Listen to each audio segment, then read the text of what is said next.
iTestify is about testifying of what Jesus Christ has done and can do in each of our lives. Through testimony of people just like you, and through study of His Word, our prayer is to encourage each follower of Christ to be a light in this world. So let your light shine before men, that they may see your good works and glorify your Father, which is in heaven. Matthew 5.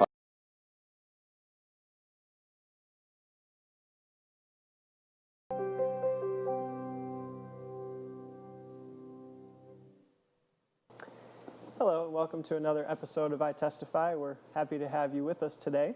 And we have as our guest for this episode, Dr. Scharffenberg, and he wants to tell us about a variety of experiences of a life well lived, and it sounds like it actually starts out in China. Is that correct? I was born and reared in Shanghai. I spent my first 16, 18 years of life over there. And it influenced me greatly in two respects. I saw physicians had more influence over the people than ministers did. I was religiously inclined, and I thought I should go into the ministry. But when I saw the influence the doctors had, I changed my course to be a doctor. Sure. Then the other thing that happened that influenced me greatly in the mission field was we had a China doctor, Dr. Miller. He was an excellent surgeon, well known. He built about 15 different hospitals over there. He did a good job. And he was known for taking out goiters, large thyroids. And here I was, just a kid, and I said, well, how stupid. Why doesn't he give the people iodine so they don't get the goiters in the first place? And so that pushed me into prevention. So when I got through medicine, then it was a matter of which preventive field should I go into? I could go into physical fitness. Everybody thought about sports. I was religiously inclined, not sports-oriented. And so I wanted to do something different than that. Psychiatry, I didn't see some good success stories in that. So I ended up going into nutrition, because it's amazing when you talk about nutrition, the audience, oftentimes, they're thinking of religious things. It's kind of unusual, but they do. So I got into the nutrition field, and that was my preventive emphasis. Well, when I got through medicine, the Army put me through medicine here at Loma Linda. So then I had to serve 2 years in the military later to pay for that 2 years of training I got. I had 1 year at Fort Ord, California. And I was in a hospital there, and the hospital expanded from 250 to 750 beds. Oh, wow. Real quick, because of atypical pneumonias. Okay. And then the second year, I had to go overseas, either Germany or Taiwan.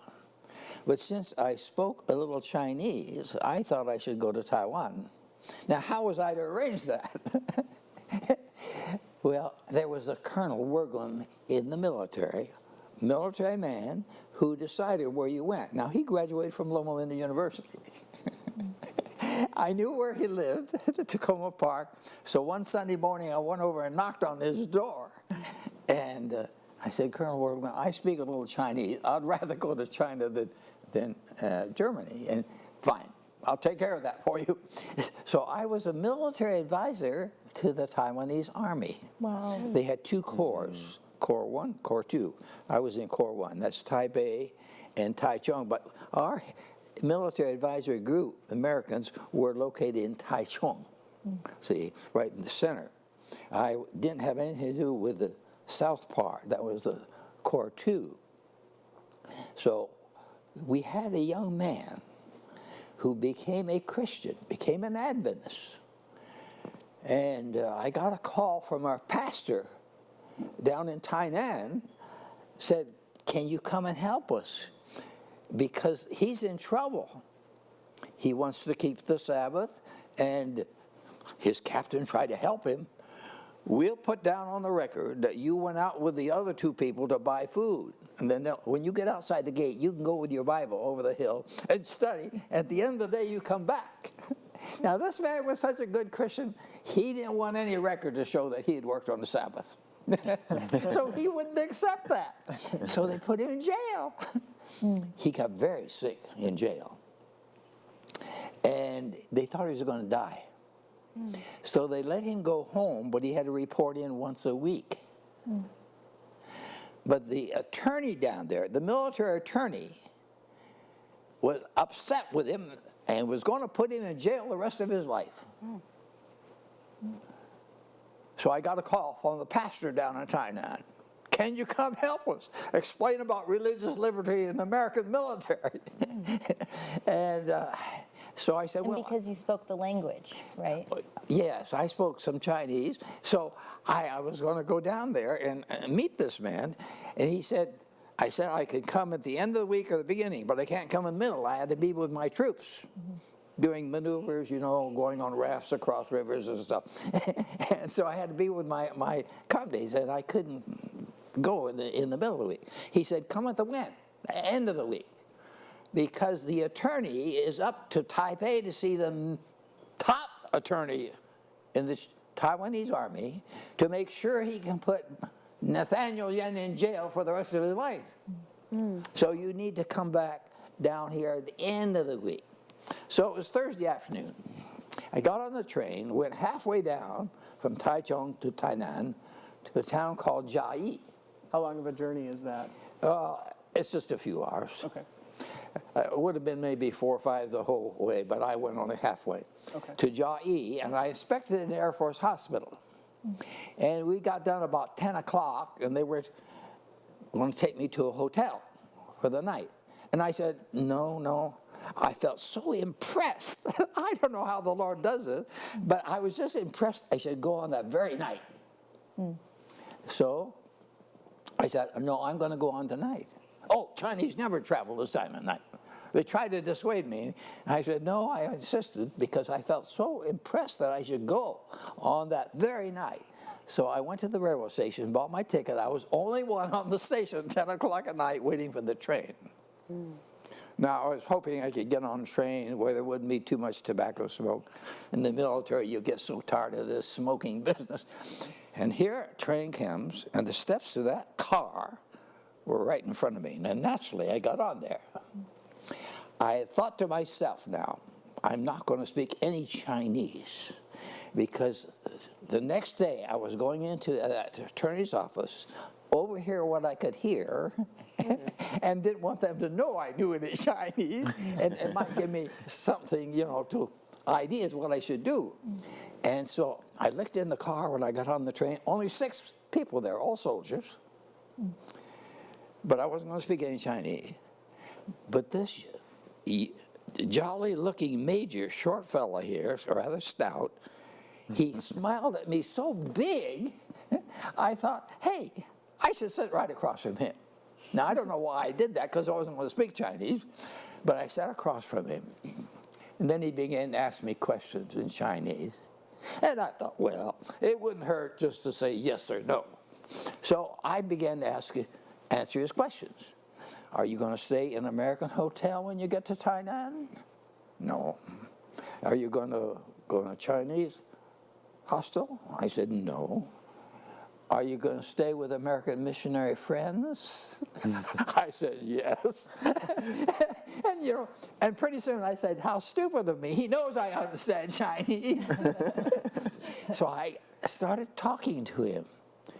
Guess who this man was?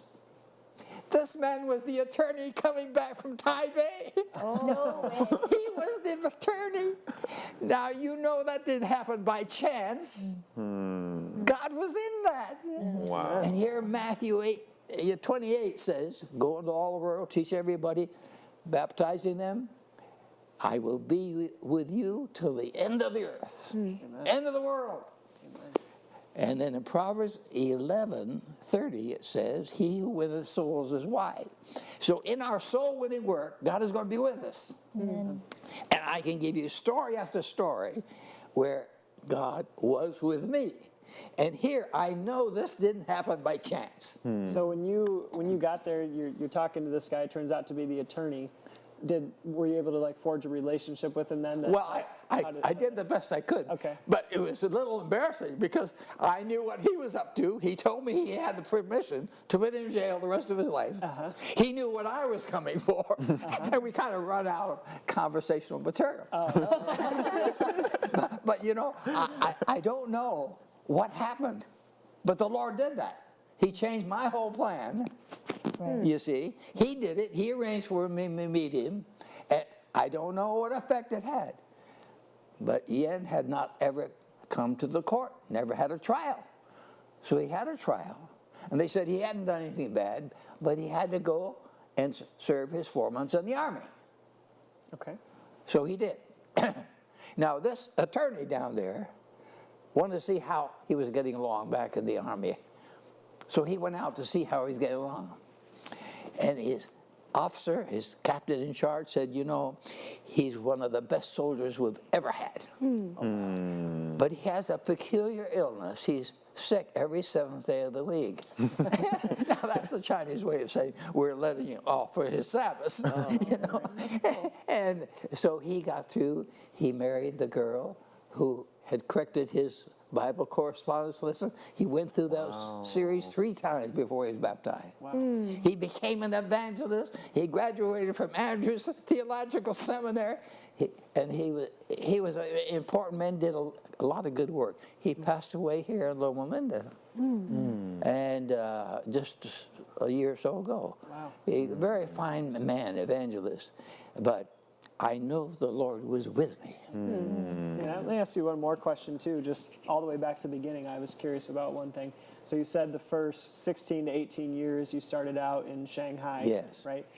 How come? Why were you? Well, my folks were missionaries. Okay. My dad was an educator, and over there they didn't really have need, they said, for educators. And so they wanted him to be treasurer of a mission.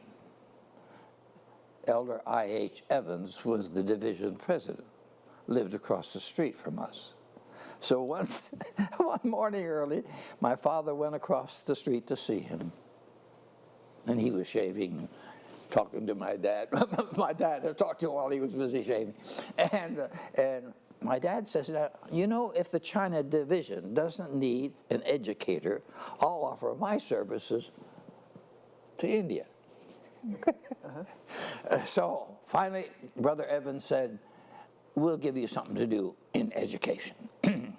So they gave him the Home Study Institute, which is a third of somebody else's one drawer in somebody else's desk. Okay. It wasn't nothing. It was nothing. And my dad built it up. Language schools for missionaries and businessmen all over the Orient. Wow. It was self-supporting. It was got to be a big deal. It became the whole 3rd floor of the division office building. Wow. A 3-floor. Wow. It was the whole 3rd floor. And so I had to take Chinese, of course. I was the youngest to finish his first year of the 5-year Chinese course. 1,000 characters, 250 new ones each quarter. It's more than I know. And so I was 12 when I finished my first year of 1,000 characters of Chinese. Wow. Wow, that's awesome. But now over in Taiwan, my job was to recommend, advise the military, the Chinese military, you see.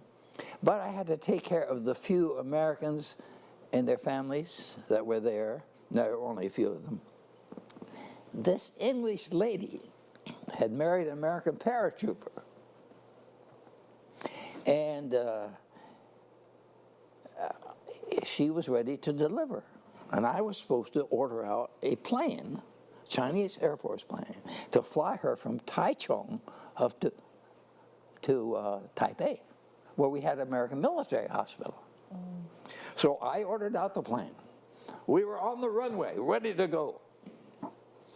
And I called out to the captain, stop, it's too late. We're going to have to deliver her right here.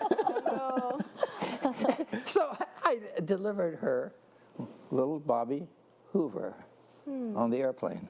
Oh, wow. Now, these people were not Christians. And it's kind of an interesting story. When they got out of the service, they settled in Florida. But the man divorced his wife, and she had to bring up little Bobby by herself. Next door was the elderly Adventist man, and the little boy came back to his mother one day and said, "You know that man next door is a Seventh-day Adventist." "Is that right?" She said, "Come in here. I have got something to tell you you don't know." She said, "You were delivered by a Seventh-day Adventist doctor." To make a long story short, they became Seventh-day Adventists. Wow. They credit me for their coming to church. I don't know what I said. You know, I wanted everybody to know I was a Christian and what I believed. But I don't know what I said specifically. Maybe it was just who you were. Well, 30 years, I think we have to kind of exude it, you know? Not only live it, we got to exude it. And the thing that happened was, 30 years later, I was on the camp meeting circuit, and I was in Oklahoma, and they invited me to speak for the worships every morning to the ministers. Second day I was there, this man came up to me. He said, "Did you ever deliver a baby on an airplane?" I said, "Yes, I did once," after I thought a minute, "in Taiwan." He said I was the baby. He'd become a minister. He was an outstanding minister. Next day he brought me his birth certificate with my signature and a picture of all the people on the airplane, you know, all the crew, all their names and signatures on it. Well, you know, that man later became Upper Columbia Conference president. Wow. And his first day at Walla Walla camp meeting, he got up there and started telling his life story. And he started out, he said, "I was delivered on an airplane by Dr. John Scharffenberg." My two grandkids were sitting in the audience and they'd never heard this. They about jumped out of the chair. But you know, that man has just retired from his ministerial work as conference president there. But now, I don't know. The Lord was in this. You know? I don't know anything I did specifically, but I was anxious for everybody to know I was an Adventist and what I believed. See? But I think it's more just you exude it. There's an atmosphere about you that just shines out. And the Lord said He will be with us all throughout our life. So just one thing after another has happened through my life like this. I was over in Nairobi, in Kenya, and the division medical director, Dr. Wangai, who got his master's in public health here at Loma Linda, he said, "You know, this health business is doing so much to bring people into the church. Our people don't understand it. We need to have a meeting of all the medical group, all the nurses, all the physicians. We need to have a meeting, including all the educators, all the ministers, to show them how this works." He had to raise $40,000 to bring all these people together in Nairobi. He did, from the businessmen. He raised that money. And we had a big evangelistic effort, 6 nights. I had the first 2 nights. And Dr. Pearson, the black evangelist TV man, I'm not sure. you do know him? I'm not sure. He's a good TV man. What's his first name? Walter Pearson. Yes. Walter Pearson. Yes. A neat guy. Anyway, he had the next 4 nights, only I had a health talk before his service. The place was packed, 500 people. It cost $10,000 for those 6 nights. Some local church member paid for it. Oh, wow. But anyway, we had this meeting, 100 people signed up for Bible studies. And this young Muslim was baptized. Wow. He went to his mosque and he began to preach. Well, after a while, the sheikhs thought he wasn't really preaching the straight Muslim religion. So they decided they'd assassinate him. They brought hand grenades under their gowns, big white robes, you know. A young man was to stand up and speak against him. That was the signal to throw the hand grenades. The young man stood up, opened his mouth. His jaw got dislocated.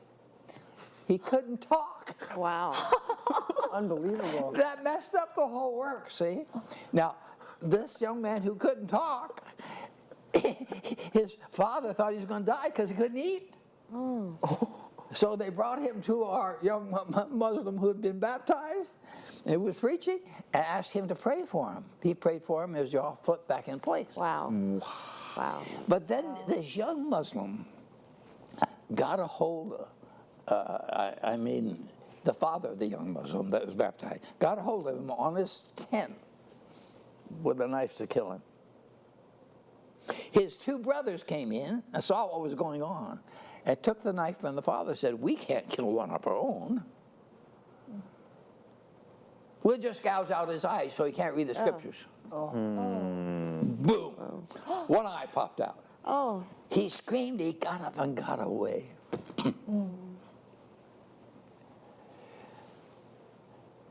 We'll call him Omar. That's not his name. But Omar is now in charge of the Bible Correspondence School for Muslims Wow. in Kenya. Wow. Unbelievable. Wow. He said he has to read the scriptures quickly before they come for the other eye. Oh, yeah. But I'm sure he has them in his heart. Yeah. but things have happened to me. Here I was involved with his coming into the church. I helped in the evangelistic effort. Sure. From there, we moved on to a town, a country, Botswana, down the line in Africa a little bit. We had a lady there, Adventist, who was giving Bible studies to a lady in the parliament. And this lady in the parliament arranged for us to have 3 days of meetings with all the parliament. Wow. Dr. Wangai and the black evangelist and myself, we had these 3 days of meetings. 4 cabinet ministers were baptized. Oh, wow. Wow. Now, this isn't my doings. This is the Lord being with me. I thought I wasn't doing enough evangelism. So I signed up with Falkenberg when he was taking teams overseas, teaching them how to do evangelism. So I went to Liberia. And here they gave me a city to do evangelism. I've never done an evangelistic series myself. So I did it. 226 people baptized. Oh. Unbelievable. Unbelievable. Now, this isn't anything because of me. It's what God is doing. If we allow him to do it, he will work through it. And I believe as Adventists, our whole life should be one long evangelistic effort. We should be working for the Lord, bringing people into his kingdom. Dr. Scharffenberg, do you mind telling us how old you are? Well, I'm 95. I just turned 95 in December. That's a whole life of evangelism for the Lord. Yeah, Yes. I intend to retire when I'm 100. It's 5 Not years from to go yet. evangelism, though. Not from evangelism, no. I think this is what our life work should be. I was here teaching in the School of Public Health, and I had a class on Adventist philosophy on nutrition, new course. It was only for Adventists. You can't do that anymore. But there was a non-Adventist Chinese girl dietitian from Hong Kong who got in there, and I didn't know she wasn't an Adventist. She wanted to take How'd you class. sneak in? And you know, it came end of the year, and those were the days we had to have 3 people, professors, examine them. And so Dr. Blankenship was chairman of the committee, and he said, now, Vivian, would you like to say something before we start asking you the question. Yes, she said, I would. She said, I was in Dr. Scharffenberg's class, special topics of nutrition, we called it. And she said, he would take out and talk to me about some scientific principle, go through the science.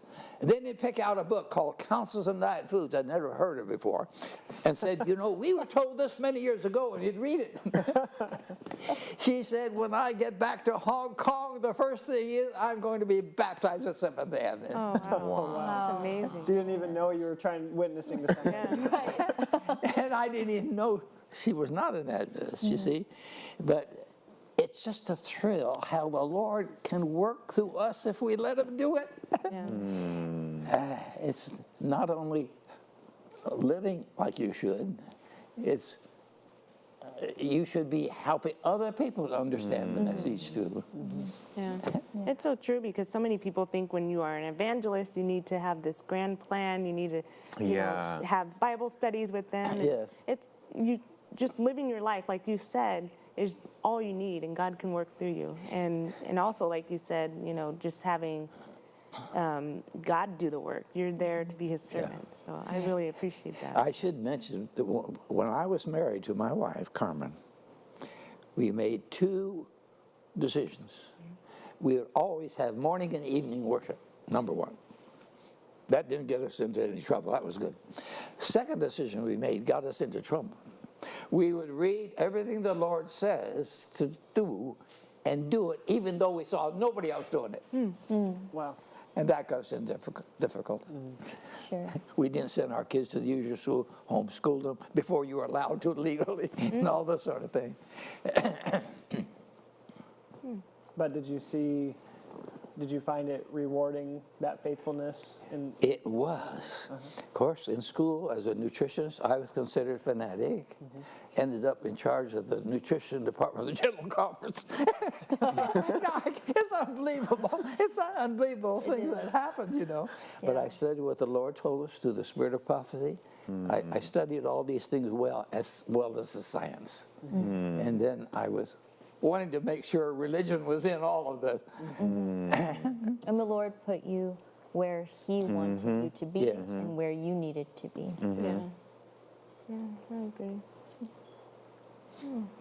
You know, I'm just blown away how the Lord has just led in your life.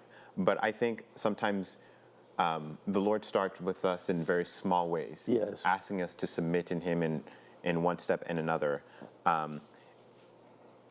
Can you just briefly, in 10 seconds or even less, just share how we can submit to the Lord so that he can help work through us? Well, as a boy, I was baptized in the Pacific Ocean. At that time, I changed. I was converted myself. I stopped doing the usual sports.